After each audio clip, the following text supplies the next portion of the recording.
Move over, Swanson. I'm driving. Wow!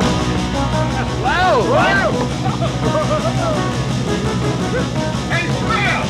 My dinghy's bigger than your whole boat! Welcome back, everyone, to whatever show this is that you're listening to. I assume that this episode is going to go out to our Caddyshack Minute feed, our Blues Brothers feed, and our Patreon feed.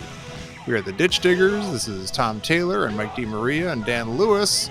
And this is a weird, random episode that we're putting out there as the three of us and the nation and the world, and as far as we know, the galaxy, are coping with the coronavirus. We're in full swing right now.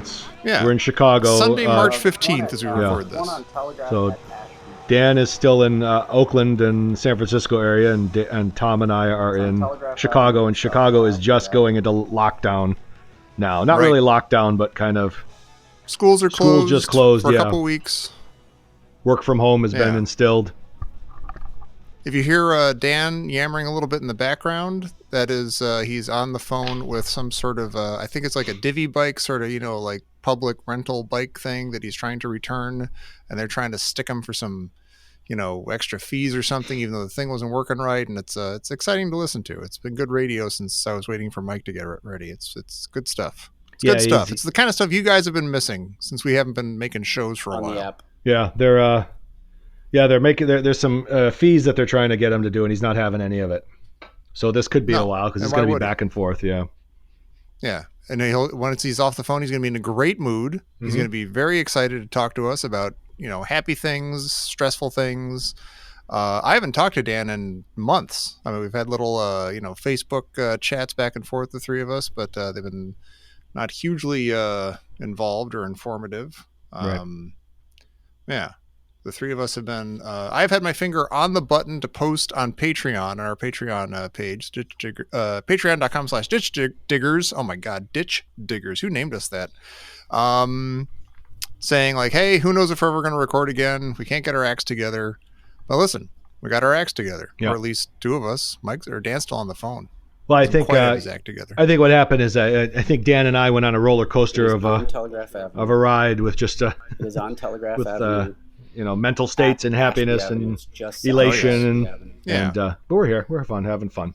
And just simple life schedules too. You know, Dan's doing his comedy out there and stuff. We got our own things going on. It's hard to nail down a time and a place to say, hey, here we are. But what I'm trying to do is I'm trying to help you by working it into an errand that I have to run later. So that's the only reason that I'm helping, is because it helps me. I can possibly do an error and then walk the 2 miles or whatever it is home from there. Hold on. So as you can see, I'm going way beyond the call of duty here, and I need a guarantee from you that I won't be charged anything.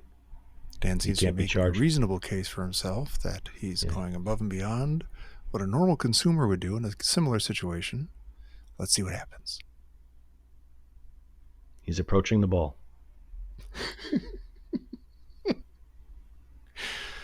Light breeze coming in from the southeast. Mike, what I'm getting over the transom is that Dan is now listening to the man on the other end of the phone. We can't hear that end of the conversation because Dan is on the phone. He's not talking. We can't see. We're not on cam, so we're assuming that he's listening. We're not on any kind of cam. We don't have access to the man he's talking to. We assume it's a man. I think the customer service rep is telling him that. He hasn't said sir or ma'am. No. What I think is going on is Dan is listening to. Sorry, just to be clear, it was 2 stations. Yeah. 2 stations. Yeah. I think the guy. Mike is just coming in that we've got 2 stations that we're dealing with. Right. That could be part of the confusion that Dan's experiencing. Right. Those are 2 docking stations, I believe. For those of you who don't have public bikes in your cities, you dock, you pick up, and you dock at different stations around the city. So I think he's talking about 2 separate docking stations. Yes. And what I think is going on a little bit of background. I think Dan was having trouble yesterday returning a bike. It would not lock into the dock. And apparently some of these docking stations are offline from what I'm gleaning here in the studio, and that is part of the problem, and that he tried in vain to return the bike securely, and as a good consumer, kept the bike in his possession overnight to make sure it wasn't stolen, and is now trying to find the best way to return it in a safe and secure manner. I think the customer service rep is telling him that he's financially fucked at this point, but we'll see. You just mentioned return. You just said return, and I just realized that I have my 2 library books that I took out for a project for my daughter that is grossly, and I take it back, is outstandingly and fantastically overdue. So thank you for saying that. So I will have to do that, directly. I just was making a note of it because it's okay. Sure. Yeah, it's one of the many technical and or logistical problems that has occurred. So now Dan is telling the representative from the city or the company that has a contract with the city that their entire system is below par. Right. And that the customer, might go above and beyond the call of duty and still be hit with unexpected fines, fees, surcharges, which does not seem right. Mm-hmm. Now we have a dramatization, extrapolation of what could be going on the other end of the phone call as Dan is listening. The man might be saying, listen, you have our bike. We don't cotton to theft Threats. Of our property. Yeah. You say you took it overnight just to be safe. That seems very off the board. That seems a little odd. Our stations, though they are offline, they should be locking the bikes into place, even if the interactivity is not there. So they could be telling Dan right now to shove it and to eat the fees and thanks for nothing. Correct. Again, this is only a dramatization and an extrapolation of what could be happening on the other end of this phone call. Mm-hmm. God help us all. Hey. Are you done? Nope. I am done, but not really. I need to go for 5 minutes and come back, and then I'll tell you the story. Hey. Where do you got to go for 5 minutes? I have to go pick up a bike, a rental bike that I need to put in my house. Well, where the hell is it? It's in the docking station.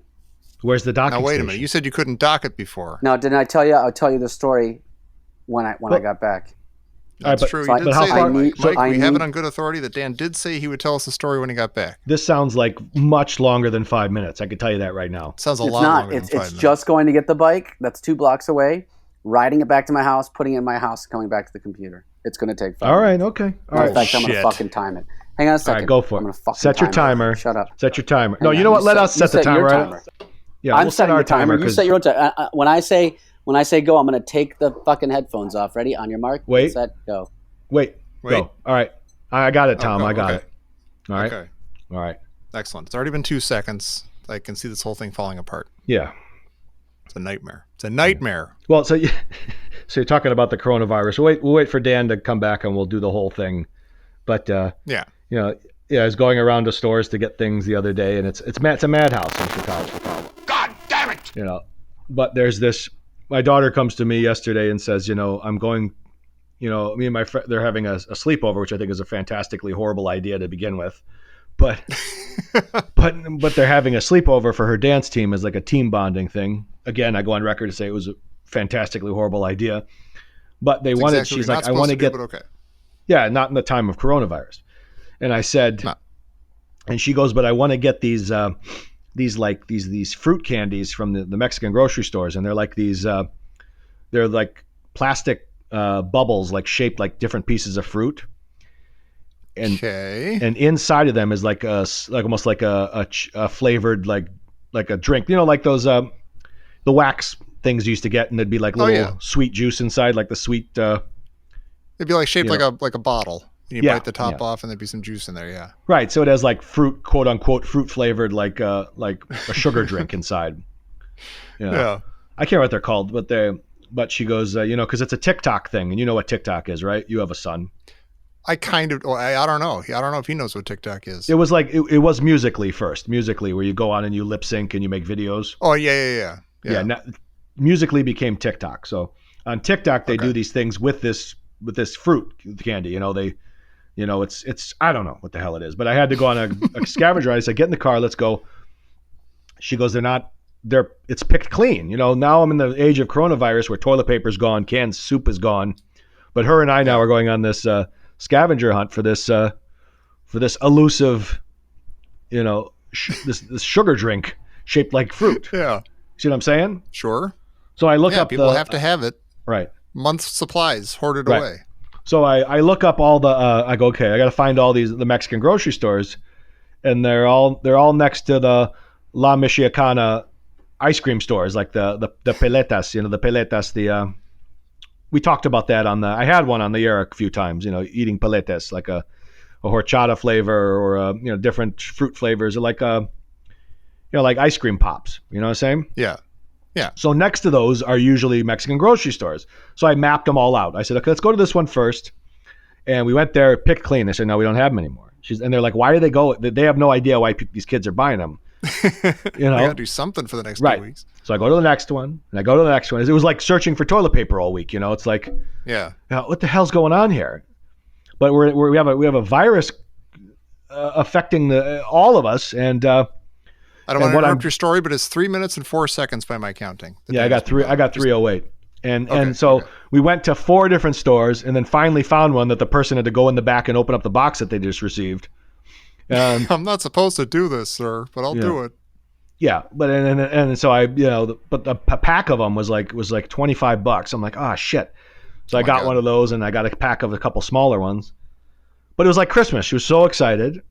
And I was like, okay, now for the sleepover, you guys can make the TikToks. But it was like everybody's out clearing the shelves of canned goods and frozen goods and toilet paper and sanitizer, and we're out looking for these Mexican candies. Yeah, that's insane. I wouldn't. I'm glad that you are taking care of that, because I never would have thought to look for the Mexican candies. See, I got enough on my plate. Yeah. All I've noticed, you and I went to a grocery store yesterday, and we didn't even check that store's stock, but I'm assuming that all the toilet paper was gone. Probably. I saw some toilet paper at the hardware store today. Mm-hmm. Went to buy some nails and some gardening gloves, for the apocalypse. Mm-hmm. And they had some toilet paper, but that's the only thing that I've seen actually disappear from the shelves, is some toilet paper in some places, but not every place. Right. We're at 4 minutes and 4 minutes and 20 seconds. Yeah, this doesn't look good for old Dan. No. He made a lot of big, bold statements. Yeah. Yeah, he's got 30 seconds. But yeah, the toilet paper was last week. I said, oh, crap, I only have like a couple rolls left. And I went out to 4 different grocery stores, all picked clean. And I asked them, I said, when do you get the shipment? They're like, we're getting a shipment tonight. So I showed up at 6 a.m. when they opened, and there was a bunch of people inside. And you mentioned this to me. Fucking thing. It was like going to get the new iPhone.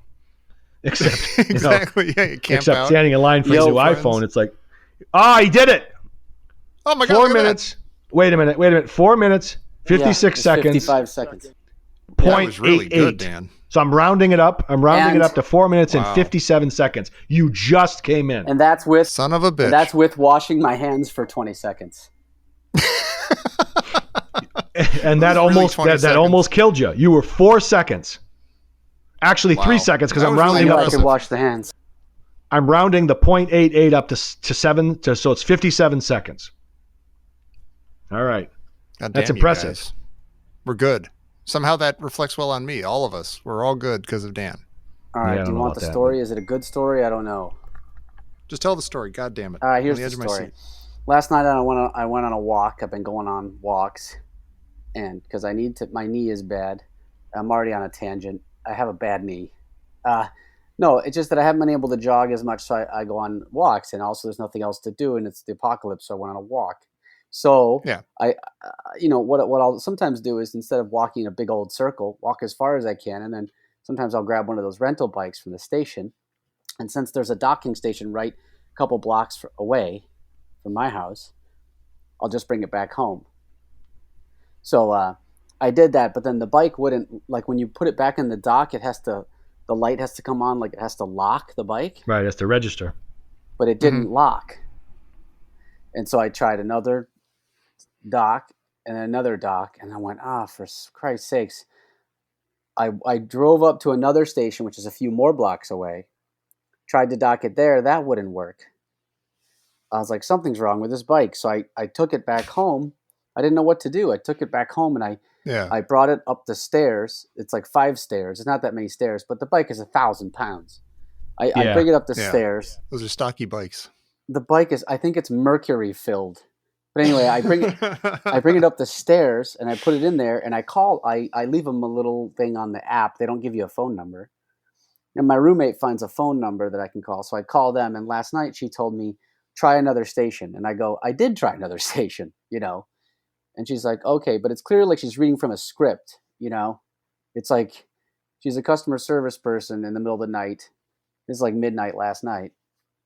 And she's like telling me to go to another station. And I keep having to explain. The call took like 40 minutes. It should take 5 minutes. And anyway, she said, well, I'll put a hold on it for you, like a pause on your rental. And then if you want, you can try it at another station. And then if it doesn't lock, someone will put a thing out someone to come get it. And I was like, great. And I'm like, she's like, can you try another station? I'm like, I did try another station, and I'm like, can I do it in the morning? Can I try it again in the morning at the station near my house? And she said, yeah, you can do that.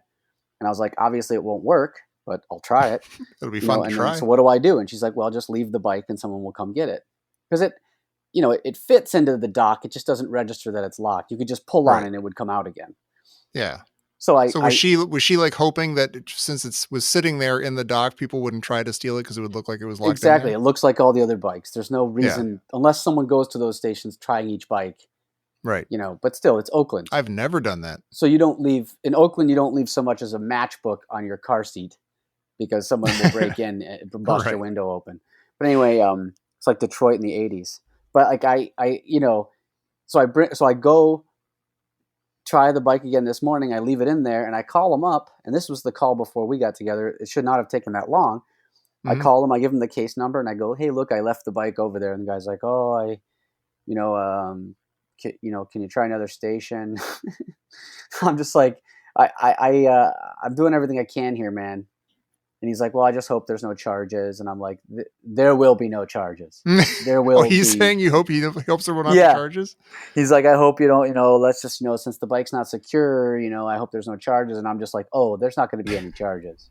I have my finger on the charge button, but I hope nothing bad happens. Whenever this happens, I have these fantasies, stuff like this. I have these fantasies where I sell everything I own to like to retain F. Lee Bailey.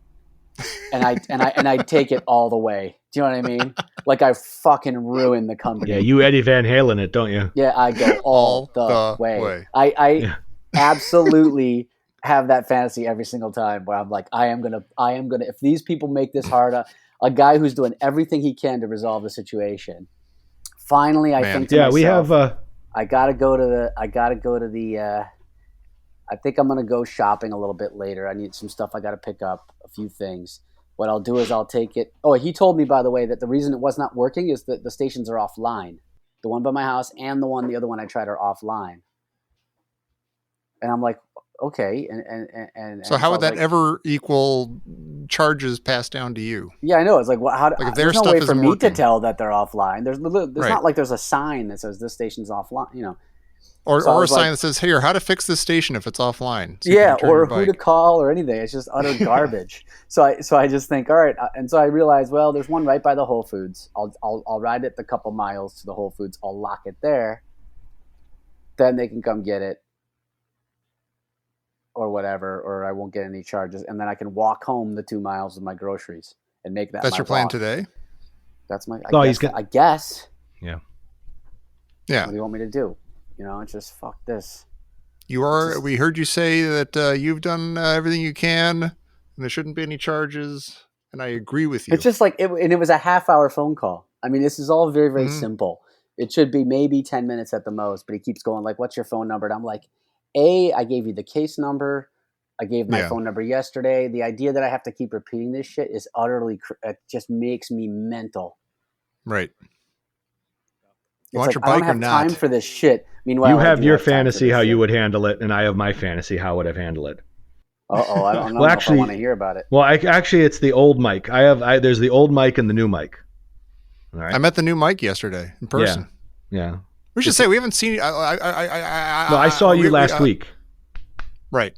Yeah, we went out to. That's right. We did. For your birthday. Mike and I have gotten together in person 2 weeks in a row. Yeah. What did I get you for your birthday? Tell everybody. Come on, tell them. You got me a beautiful local artist rendering of an Imperial Walker against the Chicago skyline. But it's really paint. Beautiful. It's painted in the. It's like a screen. It's like a lithograph screen, and it's but it's the color of the Chicago flag. So red, blue, and white. Yeah. It's pretty cool. It's nerd pride and local pride all at once. The worst kind of combination. Yeah. But no, so the old Mike, I'll tell you how that I would have that same anger where you would sell everything and go the cerebral route, the legal route. We would hire an attack dog attorney and take him down. Where I would go, if you remember the scene in a mad world, where Jonathan Winter goes into the gas station and warns them. He goes, "I don't want to get upset." But they made him upset, and he literally tore the entire thing down. Yeah. Where he walks away, and the entire gas station just falls down like a house of cards. That's how I would have taken care of it. But that Mike is gone. That Mike is Mike anymore, Mike? No. I'm Michael now. I'm Michael. I'm not Mike anymore. I'm Michael. And oh God, really? Yeah. And to go I back, like having to get used to new stuff. I'm happy for you, and I'm excited about new Mike. But I got to start calling you Michael. No, it's going to take a while. It's going to take a while because it's going to take a while for everybody to. No, you don't have to call me Michael. I'm just telling you internally, I'm Michael. Okay. All right. And I've also just so Dan, this will like to know about that is like I'm now back in the after pants, Dan. Yeah. All right. Oh, before pants, the after pants. Yeah. Yeah. So I started, I think during the Caddyshack minute, I started in the after early pants. in the Caddyshack minute. Yeah. Right. And I started in the after pants, the skinny pants. Right. And then as we started to move in through the show, I started to put the weight back on, and then I had to go to the thrift store and buy the farmer pants. Remember I had to buy a bunch of like the real square pants. You were shaming yourself with the wide. Yeah, I wasn't going to spend any money on with the wide bottoms. Like almost like bell bottoms that cover your whole shoes, and like the farmer jeans that are square and very rough, and they have the little hook, the little loop you can put your hammer on. So I went that route, and then I kind of came down a little bit, and then kind of went back up a little bit, and then I've lost like 20, a little over 20 pounds, and I'm back in the after pants. So if we're tracking at home, Michael was in the pants that you wear after you lose the weight. So they're the after pants in the before and after picture. Then life starts to batter you with baseball bats. You start shoveling everything in your mouth, and then you go into the before pants. You have to dig those up from the bottom of the barrel. No, what happened was I threw them all away because I'm like, I'm never going back there. I went back there. So then I go to the thrift store and just start picking every horrifying. Has anyone turned my old pants in? Yeah, no. And then I was in there for a while, and now I'm in the after pants, and I only have a couple pairs of the after pants. My other ones are downstairs in the storage. And when I mean downstairs, I don't mean my own basement. I mean in the horrifying little storage unit that I have downstairs in this apartment complex. But I'm about maybe like 8 pounds before I can get into those. So. Oh, okay. So, yeah. You're getting there. Yeah. So does this mean that you are not spending your nights avoiding the zombie apocalypse by shoving like Rocky Road ice cream in your gob? I'll tell you how I did it. There's this whole this whole movement on this intermittent fasting, right? Oh yeah, everybody's doing that. You eat. You don't eat anything until like between 3 and 7. Then between 3 and 7 you eat, right? So I took that as a base, and then I turned it up a notch. I turned it up to 11. Ooh. Okay. So what I do is I drink coffee all day, black coffee, right? Just drink coffee. And then when it comes to around the 2 and the 7, when I'm supposed to be eating, I just continue to drink the black coffee. See what I'm saying? Oh my God. and then at the end of it, but in that time, between that acceptable time, I'll maybe eat like 3, maybe 4, sometimes up to 6 raw almonds. See what I'm saying? You see what I'm getting at? Oh, yeah. I pop those in. I chew them up very slowly so I get the flavor and the excitement out of it. You feel like you get more I pick the little pieces out of my teeth to make sure I get the nutrients from that. Get more nutrients because like I take a big glass you eat a whole almond and you shit it out and you can see the almond in your poop, then you know that was not almond was not ground up and appreciated. It passed right through. No, it depreciated. See what I'm saying? Yes. No. Yeah. So and then I still have some of that in my teeth. I extract everything out of those 6 almonds that I have. So I take a big drink of water and swish it around and make sure all those little almond remnants get down, right? Right? And then then I lay there and I stare at the ceiling and think about things, and then I say, okay, I'm going to do this again tomorrow. and then I lay down and I put on. I'm into this Christian meditation now. So there's these. Oh my! You go on YouTube and you can just listen to these like 3-hour, like regular meditations about take a breathe in, take a breathe out, and then it starts reading. It goes through the Psalms, so it reads the Psalms to you, which are beautiful songs. Wow. They're beautiful songs. And then I fall asleep to that. Wake up in the morning. Go to the gym or do something, or just stare at things and walk around in circles a little bit, and then I go to work, and then I just start loading up on the coffee and drinking water between that. See what I'm saying? Wow. But I'm getting to the point now. I'm getting to the point now where I'm starting to be able to see through metal. I'm starting to see through, people's thoughts. It's getting there. See through lies. Right? Yeah. All right. So now, the 2 times I've seen you in the last couple of weeks, you've actually eaten food. I saw you eat like a salad with stuff on it, and you had like cheese and olives. No, because that was your brunch. That was your brunch. But what did I eat? I ate a salad. Yeah. I ate a salad. You did, with a little bit of meat on top. Remember that brunchy Chicago place, and all you got was a salad. I had a salad, and that's all I ate that week. I assure you, that's almost all I ate that week.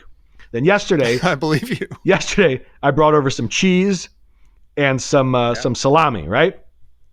I ate some of that, but I assure you, that's all I ate yesterday too. Okay. All right. Right. And yet you look like $1 million. What is your poop like if you're just drinking coffee all day? I don't do that shit. I don't do that. It's not my thing, man. I just scientifically, I'm not trying to be crude. At all. I don't really. I don't do that. I don't. That whole thing down. It's not. No. Get the Jolly Green Giant trots. Well, that's your thing, man. That's not mine. So that's where I'm at right now. Okay. My life's fantastic right now. Okay, it's a healthy, really emotional, and physical. Seems great. Everything is fantastic. All right. Things might not all be in a row and all ducked and everything, but you're in the process of turning a corner. It seems like, and I'm excited for you. Yeah, but that corner, there might be a brick wall around that corner too. So we'll see. Could be. What's around the corner? Could be worse. No guarantees. Could be right have to fight a bear around the corner. What's behind the corner? Yeah. All right, Dan. What about you? How's your emotional state, Dan? Oh, it's terrible. Well, first of all, didn't they? So you were pretty regular doing stand up, but I think they shut that down now, right? That's all pretty much shut down. I mean, only the very craziest stand ups are still doing. People that like real goofballs are hosting open mics and stuff. Now, you live in a state that has declared a state of emergency, and I don't know what that means exactly. What does that mean for your day-to-day life in California? I don't know. Okay. I know that I should know that, and then there's some explanation. It could be that it enables you to get a certain amount of federal assistance for this or that once you officially declare it. I do not know.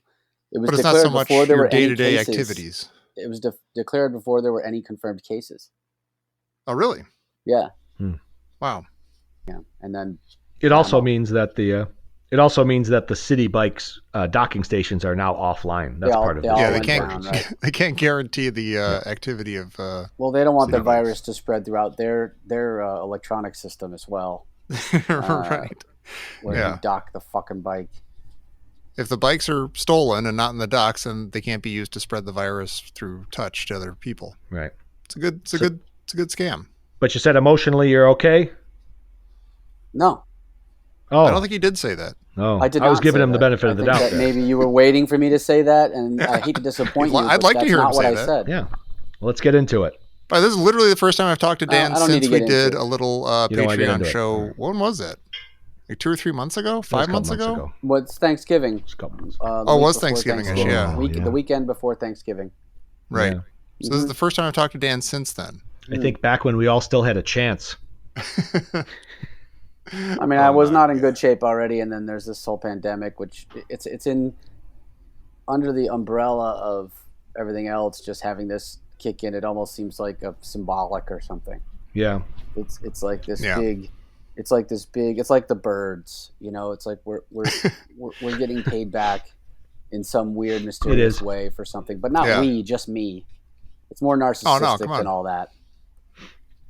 You think the coronavirus is just a symbolic threat that symbolizes whatever's going on in your psyche. It symbolizes whatever I decide it symbolizes. It's not. I don't think it actually is that thing. It just symbolizes that for me, and everything sucks. There's no. I barely even care if I get it. I just don't want to give it to anybody else. Sure. It's very bizarre. Not that bad. It's very bizarre though, man. It's really weird.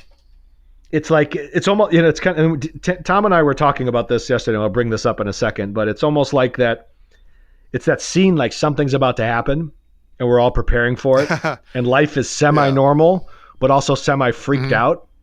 Like with us, it's normal, but on its way, inexorably on its way to being terrible. Yeah.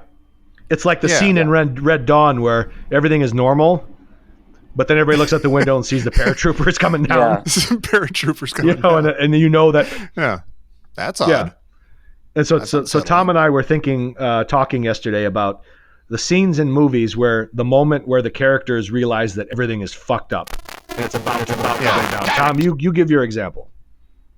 Oh, wait, did I have an example? Yeah, My Jaws. wife had an example. Jody had the example of Jaws, of like everyone's out on the beach, everyone's having a good time, and then all of a sudden you see some blood spraying out of the water, and there's that crazy rack zoom thing of Chief Brody, and you're like, oh, I was kind of worried about things going horribly wrong, and now things are going horribly wrong. Yeah, except for it's worse than Jaws, because imagine if when a shark attacked you, it created another shark that attacked another. Right. You're passing sharks on to everybody around you. Yeah.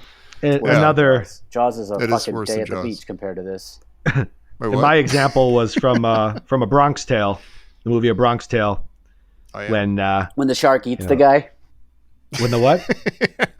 When the shark eats the guy in Bronx Tale. The kid spills out all over the dock. Why are you fucking? Why are you fucking killing the momentum? I'm killing your momentum. I'm sorry. You just fucking stepped right in front of it, man. I did. I did. I'm sorry. I thought it was you can pull it back. You can get it back. It's like I was riding my bike. I was like riding my mongoose bike by you, and you just stuck a stick right in my spoke. Yeah, right. And now it won't dock right. No, it just stops and you go tumbling over the top. Fucking thing sucks. It won't dock right. You're just jamming it. There's no dock on it. There's no words on it. There's no dock on it. Go ahead, Mike. There's no light on it. You know, Mike, take a couple steps back so that you can get running start again. Get a running start to get the high jump, right? Okay. Right. Let me see what I can do here. Okay. No, it's the scene in A Bronx Tale when the bikers walk into the bar, the mobster's bar. And the bartender's like, you guys aren't dressed appropriately. And they started giving him a hard time. And then Chaz Palminteri, who plays the mobster, comes in and says, what's going on? And they're like these guys aren't dressed appropriately. And he talks to the bikers, the Hells Angels types. And he goes, and the guy's like, all we want is a beer. He's like, okay, spoken like a true gentleman. Get him some beers. He goes, okay, no problem. And he walks outside. And then when they get the beers, they shake him up and spray the bartender down. And they start calling him names and all that shit. And they come back inside. They're like, oh, fuck. They come back inside, the mobsters, and they come inside and then they lock the door. They lock the front door. And then the bikers turn around and they realize that they walked into the wrong bar and they just fucked up. Mm-hmm. That's kind of like those moments, like when a character realizes, oh, fuck. Yeah. And then I know there's thousands and thousands of examples of those, and I can't think of any of them. Yeah. Like, and sometimes you see it as a viewer, you're like, oh my God, it's going to get shitty. And then they avoid it and you're like, okay, you got avoided. It was avoided. And then the shittiness still happens. Yeah. Oh, I thought of a great one, actually. I just thought of a really good one. Do you want to hear it? Of course. Yeah, let's hear that. We're going to save this for some future show that we'll never do. We're all in quarantine. Now. In Rosemary's Baby, there's a point where she finally calls Charles Grodin, who was her previous doctor, I think. Before, like, everybody told her to go to Dr. Saperstein or whatever. Yeah. Oh, it was actually Ralph Bellamy from Trading Places. Abe Saperstein. Abe Saperstein. That's a difference. And she goes to Charles Grodin, who's the nice, yuppie, I mean, he's not nice. He's kind of dry and weird and he's Charles Grodin. He could be a dick, but he's probably normal and he's on her side. And she tells him the whole story, like, oh my God, please listen to me. Everything's weird. They give me this tannish root and stuff. I don't know who to trust. This is awful. They're going to take my baby from me. And he's like, well, that sounds really bad. Okay, you stay here and we'll take care of this. And the next thing you know, Dr. Saperstein's coming through. Like, Charles Grodin called him. Oh, thanks, doctor. Thanks for taking care of this for me. And you're like, Jesus, she was so close to trusting somebody. Somebody had her back. Yeah. And no, not at all. It's so heartbreaking when that happens, when you see that. It's just the worst. Yeah. because it feels so comfortable. She's like, thank you, doctor, thank you. Oh my God, she's like, everything's gonna be okay. But you're like, wait a minute, there's 40 minutes left in this movie. Yeah, and even before that, she's got that. They have that party where she's like, "Please, we're gonna have our friends over, our regular young, our age friends. Yeah, and they're gonna come over. We're gonna have a regular party." And even during that, she's doomed. Like, no, she's surrounded by everybody who loves her and could possibly help her, but that they can't help her. And her friends are like, "What? Are you look so thin? Like, we got to take care of this." Yeah, and it all goes wrong anyway. What a great movie! Yeah. So in this it's very strange, man. It's very strange. They just closed all the schools. And, I feel like here in the Midwest, anywhere that's not Washington or California or New York or something, I feel like we're being smart. I think it's good that we're closing schools and people being sent to work from home and stuff. They can. Yeah, we're going. But it feels like everyone's sort of like around here. It feels like people are acting like there's a huge crisis when there isn't quite yet, even though there probably is. Like, I know they're doing everything they should be doing, but the fact that like toilet paper is missing and stuff, it's like, it's 11:30. I guess I got to go raid the grocery store. It said on the news I should go raid the grocery store. Like, I feel there's something a little fakey about it and posery about it or something. Like, we're not in the situation that California is in yet. No, but it's because you look at Italy and you see people dying because they don't have enough ventilators. You know it's coming, right? And you know that what they're doing is actually keeping people in their homes. Nobody's in the streets. That's not going to happen here. People are still going to go out. I was out yesterday and I said, I'm going to Uber just for a few minutes to see how it is. Mm-hmm. So I picked up these, it was, kind of like the St. Patrick's Day. And I was like, oh shit, it's St. Patrick's Day, or it's like St. Patrick's Day night, the Saturday. Idea. So I just got these two kind of like college age kids. They were fine, And I said, oh, you guys out? And they're like, yeah, of course we're out. It's an old people's disease. I'm like, that's the fucking problem right there. That's the problem right there. That's the problem right there. And that's why we're fucked, because they think they can, if they get it, they'll just go on with their lives and they'll kick it like the flu. They don't understand that they're going to go infect a bunch of at-risk people. Yeah. Right. Yeah. I talked to my parents today who are like in their 80s and they're both stupid. They're not going to listen to the, simple washing of hands or staying away from people or anything like that. They're just, going to think everything's fine. And my dad can go to the grocery store as much as he wants. And yeah, they're going to be killed by the guys in your Uber. Yeah. Yeah. Yeah. And then so we're like, we were talking with our kids, instead of going back and forth between my house and their mom's house, I said they're going to stay there because they're off of school. They're going to have to do e-learning and everything, so they're all set up over there. Yeah. And so I'm like, and it's like I'm going to kind of quarantine myself, and they're going to quarantine themselves, not fully quarantine, but we're just going to be. And it's weird because you're like you're texting, back and forth, and we're like, do you have this? Do you have that? Do you have a thermometer? No, I don't have a thermometer. I'm going to run over there and put one in the mailbox. It's so strange. It's like, Yeah. It's like we're trying to be you're running safe. so the germs can't land on you while you're outside. Yeah. Yeah. Or it's like, I'm trying to limit, it's very hard because you're trying to limit contact because I'm still out, and I worked, in the where we worked, we had a lot of international meetings that still happened where people came in. Oh, yeah. Or some of our employees went to we had a thing at the UN in New York. And so a couple employees went last weekend and then they're back. I'm like, and what they had there is people, Lions members from all over the world came and why did we have that meeting? And why are you here in the office? So exposure is kind of, it's a thing, man. It's a thing. Yeah, totally. I mean, my office still has, we were talking about this. My office still has not told people we are closing the office and you should just work from home. Yeah. Which is dumb. They still have everybody already works from home twice a day or twice a week. And you already do that. Yeah, no, I decided Friday. I'm like, I'm not going in. This is ridiculous. With my office, they did this. Sometimes I wonder, why people don't just accept the thing that's inevitable. This happens with lots of things. This happened with gay marriage. Everyone said everyone said that gay marriage happened so quickly. All the dominoes fell very quickly. But in reality, it was very clear it was going to happen. It's just a matter of time. So why are we wasting the time? What's the point of doing the time in between? I don't know. But if you know you're going to decide next week to send everybody home, why not just send everybody home now? Work or got actually weird. Do some good. Oh, they should shut everything people down. Weren't showing up, and then it was kind of in between. And then one day I stopped showing up. I was just like, well, what's the point? Because I'm never going to get fired because I personally was uncomfortable with coming to work during the pandemic. Right. It doesn't make any sense that they would fire me. So I'm just like, I'm just going to stay home. And then they sent an email saying like, hey, just so you know, from my boss, if you're uncomfortable coming to work, you can work from home.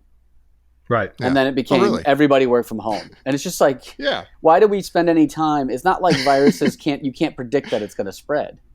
Right. We have to ride it out. There's maps and everything. Spreads. Yeah. So it doesn't make any sense. But it's like everybody's like dragging their feet going, I don't know. We might well, that's the whole point. Yes, that's the problem.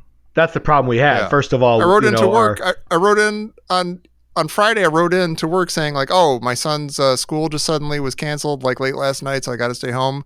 And then in parentheses I put, also there's a life-threatening pandemic, so it seems like a good idea. I think I'll just stay home. It's cool. Yeah. Thanks. Trying to be sensible.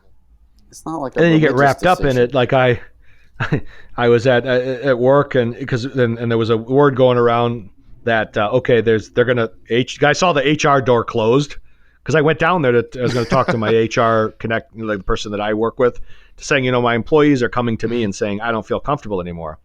And I said, I think something's going to, we're going to know soon. I went down to talk to and the door was just closed. HR's door is never closed. And I'm like, okay, yeah, they're hammering out the email that's going to go out. So yeah, we're work from home. If you feel the office will be open, but if you want to work from home and you can do it, just work with your manager. Yeah. And then, but before that, there was a word leaked out that, they're going to declare a state of emergency. And I just got in my car at lunch and ran to the grocery store and bought like 6 pounds of Italian sausage. just threw it in the freezer. Because I will eat. I'll eat the pure protein, for a little couple slices of here and there, How else are you going to fight the zombies? No, but you drink the coffee so you stay alert, and you can start to see through things and everything. You just drink coffee, have a little bite of something, laser coffee, go to sleep. Christian meditation, fall asleep. Wake up, coffee. How do you fall asleep? How do you fall asleep after all the coffee? Well, I stop at a certain time. How do you fall asleep after all that coffee? I have no problem with it. I go to sleep right after a cup of coffee. It means nothing to me. Yeah. That's beautiful. It's great because it also keeps me alert. So it does all the good things, but none of the bad things for me. Yeah. Yeah. Yeah. Coffee's great. It was funny, though, going to the grocery, when I was standing outside with everybody at 6 a.m. to get toilet paper, we were all kind of joking. Hey, this is fucked up. Yeah, this is, but you believe this? and we all, as the door opened, we all kind of were moving quickly towards the toilet paper. But we're still kind of having fun with it, Like, right. Like I grabbed a cart. I'm like, hey, how you over. It's cool. Yeah, I was like, hey, let's race, and we're all laughing. But we're not far off before that. Those moments are not going to be fun anymore, and they're going to be dangerous. Right. When people come. That's I guess what I mean by like like I went to Costco like on Thursday on the way home, and it was like the busiest I've ever seen it, and it was like hard to park, and it was hard to get around in there and stuff. But it wasn't a madhouse. It was like an organized, huge group of people. And yeah, there was no toilet paper. There was no hamburger. There was like, but it was sort of normal. Like it was very, very busy, but kind of normal. And I'm like, oh, if I was in California right now, this would be much, much weirder, I think. I feel like I feel like there'd be like dead bodies that you have to step over and swerve around and stuff. And, just fist fights everywhere. Maybe. I don't know. It's like Black Friday all the time. Every day. For toilet papers instead of TVs. I still got one of those maple bats that you and I bought when we were playing baseball, those expensive maple bats. I got 2 of them. Yeah. I got them downstairs in the storage. I got to go down there and get those out, tape them up, get a good grip on them. No good down in storage. Yeah. Yeah. Get the pants while you're at it. What pants? Oh, yeah, that's right. Yeah, I'll get them. Yeah. Yeah. I can now that I'm a little thinner around the waist, I can produce more torque. I have a quicker swing, Dan. I can get a good uppercut. So you can, but you can't. You don't have the power. I lost a lot of power. Yeah, I'm gonna work on getting that trademark right on that sweet spot, right where I need to get it. I like it. Well, how long do we think this is? Like everything's closing for like 2 weeks, it seems like. But do we think that like that's going to be it? Like that's like. Everything's not closing for 2 weeks, and that'll take care of it. None of the businesses are closing. Well, you're right. Now you're right. What I think is going to happen, and actually, the governor and the mayor of Chicago talked about maybe instilling like a ban, like a closure of bars and restaurants. Yeah, there's the guy. What's his name? I got to look up his name. There's the guy who's like the head of the infectious diseases thing, whatever. Yeah. He's part of like he's on the White House team. But he's the guy. He's the guy who knows stuff and doesn't go with like the White House line. He just sort of, no. Well, actually, what you should do is close all the bars. We should, it's going to be uncomfortable and weird and dumb for a while, but that's what we got to do. It's a pandemic. What are you going to do? Yeah, it says that's the guy I listened to. Yeah, and it showed that it just said that he was just appointed. Yeah, but I think he was appointed by. I think he was like an Obama guy, maybe. I think. No, maybe that's something else. No, I think you're right. Let me see. Let me see. What's that guy's name? I know what you're talking about. This will all be cut out. Yeah. What? Yeah.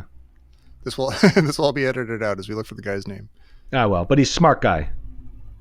He's a smart guy. And he's been around forever, and he's not a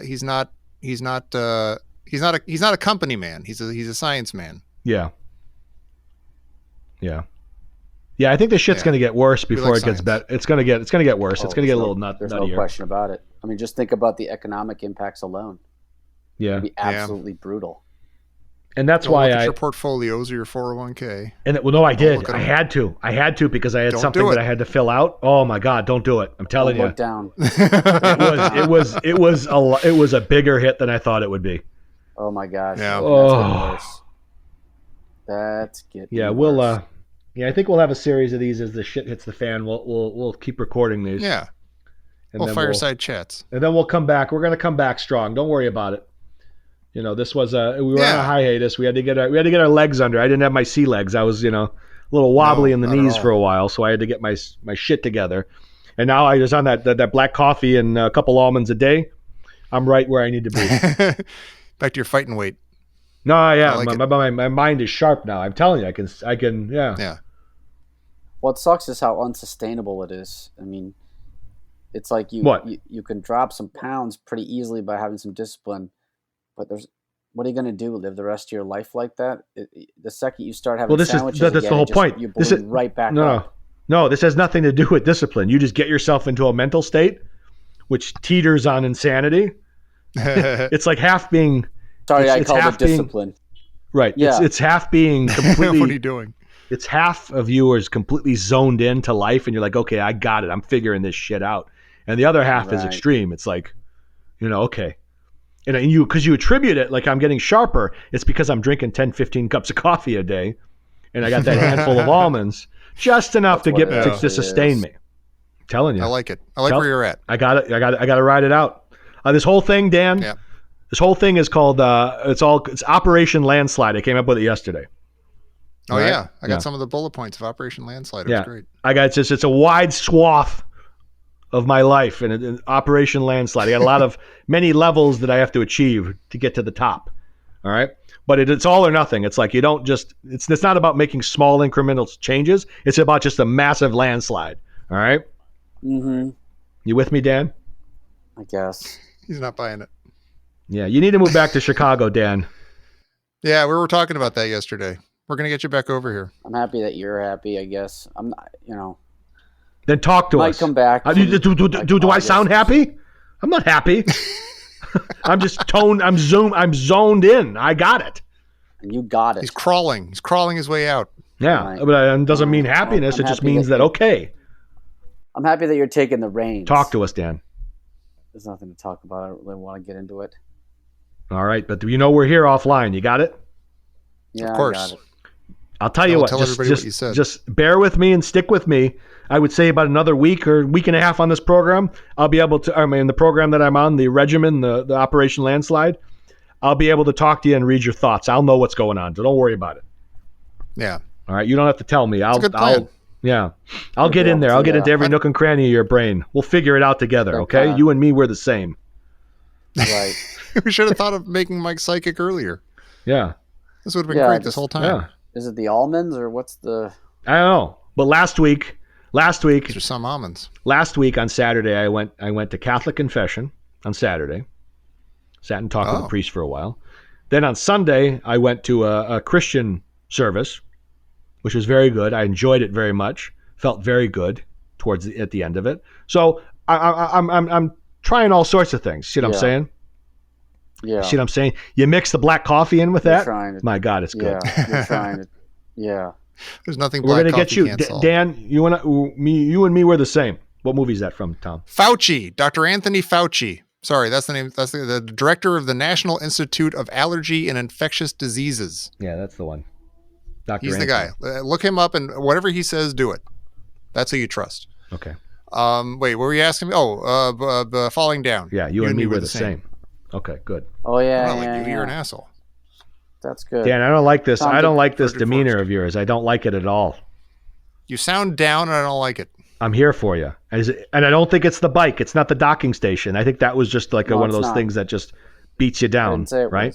Yeah, it's one of those things. Like, it's a little depressing how like bad things can be. How simple things can be made so bad by just dumb layers of bureaucracy and weird, just cost savings. It's exhausting. Dumb fucking shit. The bike didn't lock. Have somebody come get it. Period. Just you know what I mean. Your product isn't working right. Why is it my problem now? All the information I gave you checks out. Just go. I will absolutely help you out with this. Instead, don't be like, well, I hope read from a script and just talk about how I hope there's no extra charges and make the. Thanks for taking care of our bike so it didn't get stolen. Exactly. I mean, utterly fucking ridiculous. And it's stuff like that. You could just toss it into the bay. The world is so fucked. I mean, things are so people. There's so many things that you could say. I don't want to be one of those people that says the world's fucked up. The world is just what it is. But you're. So many things don't work the way they ought to, and so many people. I talk to them. So many people are just not that smart, and you wonder how they get along, but they do, and then I can't get along, and it makes me think like, what the fuck is wrong with me? I mean, these people are getting along, and they're fucking dumb. But I can't. Why? Why can't I make it? Are you not? You are making it. I don't You're know. making it. I'm not making anything. Yeah, what's the definition of making it?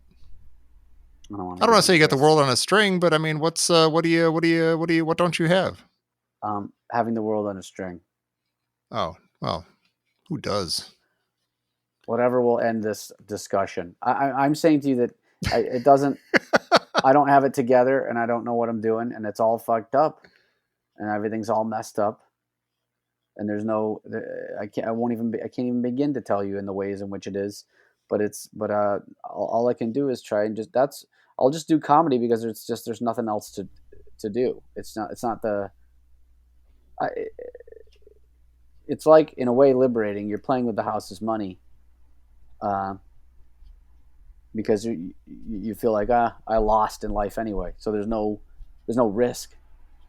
Yeah. There's no risk in going like, I'm going to try and become a comedian because I'll fail just like everybody else does, but it doesn't matter. I was just failing anyway. It's not good. That's not good. Doesn't sound good. No. Yeah, it's bad. No two ways about it. Move back to Chicago. You got friends over here. I know, but you're not ready yet. Support system.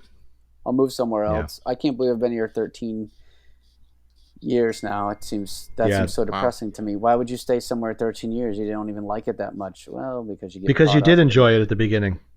I did enjoy it a little bit at the beginning, but you just get into these relationships and you have to stay with people, and then that doesn't work out, and you go, well, I could have left, and then you do it again, and then you do it again, and then you go, and it's just.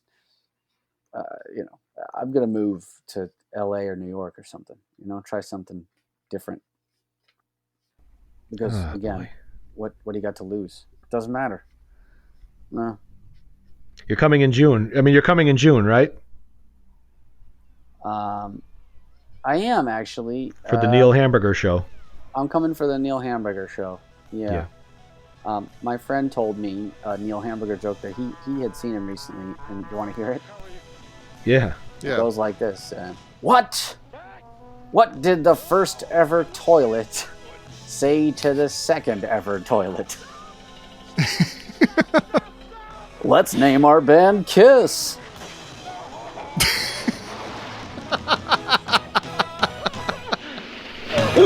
Hey, you scratched my ankle. A man's a genius. Let's end the show right there. Yeah. That was great. Okay. That's the note that we end this on.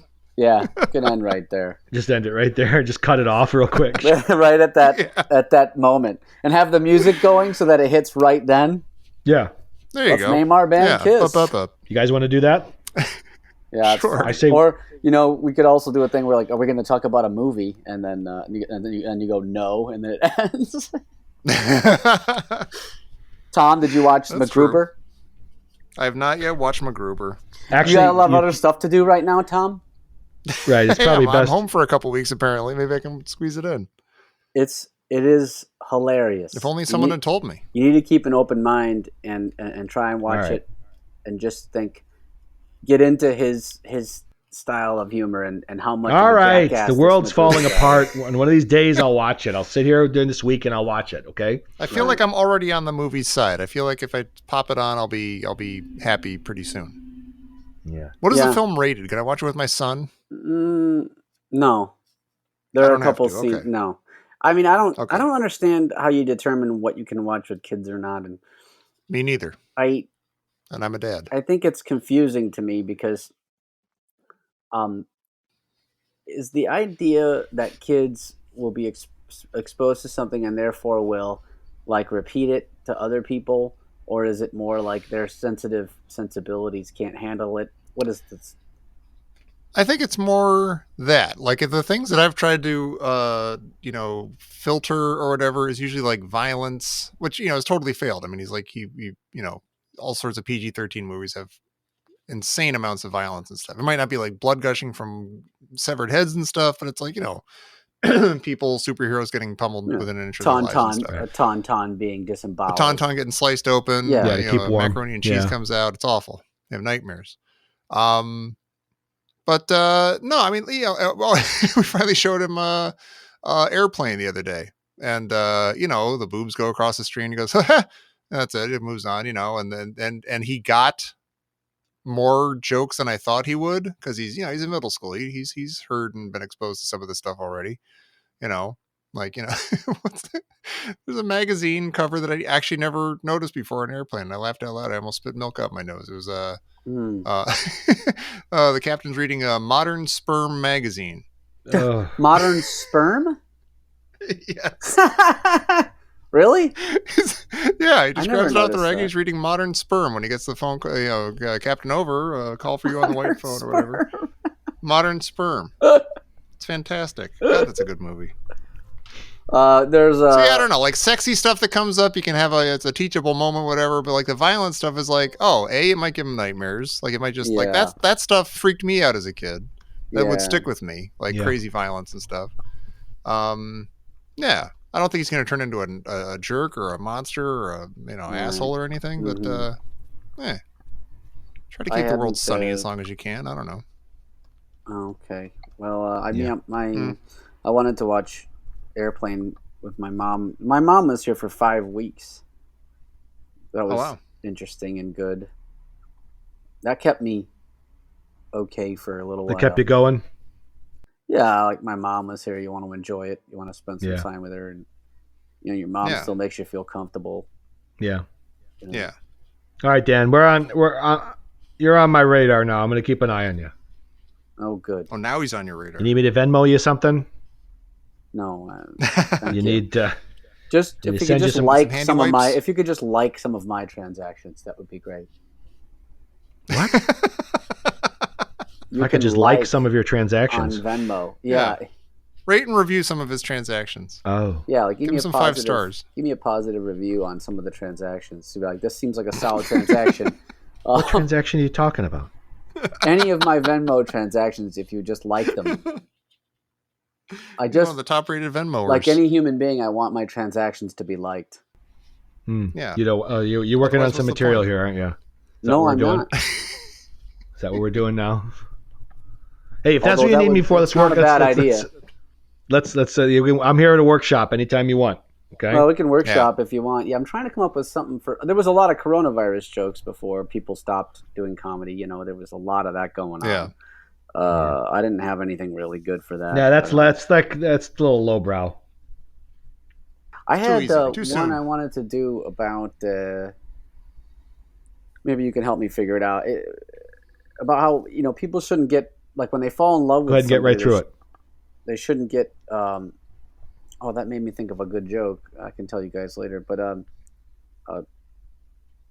there was this idea that like when you fall in love with somebody, you get the tattoo of their name, like on your arm or whatever.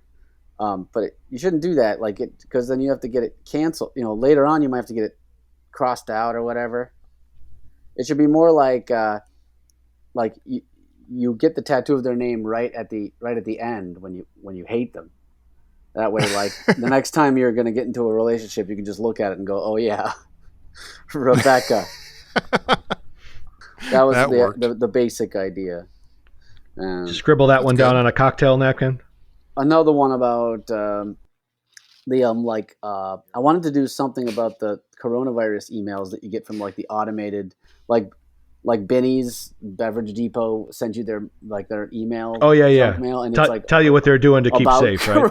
Coronavirus. Right. It's just like there's something about that. Like I wanted to do. Like, why would that? I don't know. Why would you? It's here's how we're trying to. This is what we're doing to keep you safe. Consequential one.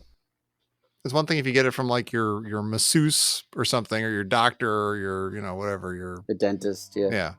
We want you to know that the people keeping you stocked in booze are going to do everything they can in this crisis. What do you think this is doing to the safe and drunk? What do you think this is doing to like the single scene, like the dating scene and like the Tinder scene? Well, man, what do you think's going on? Imagine it's taking a big hit. Yeah. They're going to have to offer free sex when everybody comes back. Well, it is free. Not the way I do it. No, you pay with your soul. Nothing's free. You a little chunk out of your soul every time. Maybe I'll have to get back on the Tinders and stuff later on, but that's see that. Oh, that'll be fun. Take it easy. Let's just take it easy. Take it easy. First, let this virus play its course, and then let's get you in an emotional state that you don't want to be getting into any old patterns. Hey, can I share the possible name of our next podcast that Mike basically came up with? Sure. It was going to be his autobiography, but now I've stolen it for our podcast. Oh. It's going to be called, you want to hear something fucked up? Oh, that's going to be the name of our new show. Well, I said that last week before I told you something fucked up. That's true. Which I'm not going to talk about right now, but I'm like, you want to hear something fucked up? Save it for the air. Yeah. Because when you say that, you never expect it. Like, oh, that is fucked up, man. I'm like, yeah, it's fucked up. I told you. I asked if you wanted to hear it, didn't you? You said yes. Am I going to give you something not fucked up after I ask you that? Right. There's a contract here, a social contract. I asked you if you wanted to hear something fucked up. All right. I'm going to deliver. All right. Want to hear a joke? Let me just get right through it. In the spirit of social distancing, it's time for me to go now. I got to get some thermometers. Fucking things. Put them under the doormat or in the mailbox, but try not to let the air touch you. Yeah. While you're doing it. Yeah. Yeah. Be as quick as you can. Yeah. I'll just bang on the windows. It's going to be okay, kids. It's going to be okay. Daddy still loves you. Bye. I'm out here. Everybody's going to be okay. Don't touch me. Oh, and then I start spitting up foam. They got their noses pressed to the window. Yeah. Daddy, no. I didn't need a thermometer that bad. Why did it make you go to the house? Turn into a gremlin outside. Poor Daddy. Yep. All right. Yeah, we're at an hour. We hope you boosted your spirits a little bit in this crisis. Dan, we're gonna. You're on my speed dial. I got my. Yes. I'll like all your Venmo transactions. They'll be liked. Don't worry about it. All right. Yeah. Mike, let me know what Dan says. Why? I don't know because I'm not going to talk to him. Oh, okay. I'll let him know. He's out on my speed dial. All right, I'm going to keep drinking coffee. So of course. Yeah. So let's. Otherwise the virus wins. Yeah, we'll have another show coming up soon, and maybe in a couple days we'll reassess the. Couple days. And when this posts, we encourage everybody, all of our listeners, to post some updates in there about what's going on in your neck of the woods. Yeah, let us know how you're going. We're a community, damn it. Yeah, we stick together. This together. If we have to get ham radios to get this word out, we will. Yeah. All right. Well, thanks for listening, everybody. This has been haphazard. Thanks for nothing. Emotional, and necessary. I know we said we ended the show minutes ago, but now we're actually ending the show. I think we probably already did. I tell you something that's everybody, some of my voice, wash your goddamn hands. Yeah, stop touching your face like I'm doing right now. Yeah. Wash your hands. Stop touching people. Long enough to they say to sing happy birthday. Happy birthday. And also remember that you do have to pay royalties on that when you do wash your hands. Yeah. Oh, not anymore. Right. Go ahead and write that one down, Dan. That's another one of your jokes right there. Yeah, I think so. Good outdated joke. All right. You don't have to anymore. Yeah. All right. Everybody, take care, everybody. We'll be back. Wash up. Yes. Don't look people directly in the eyes. Never eat spinach with a stranger. Spinach with a stranger, yeah. And listening to people listening to your buddies on podcasts is the only safe way to interact with anybody anymore. No. So keep it up. All right, shut it off, Tom. All right, bye everybody.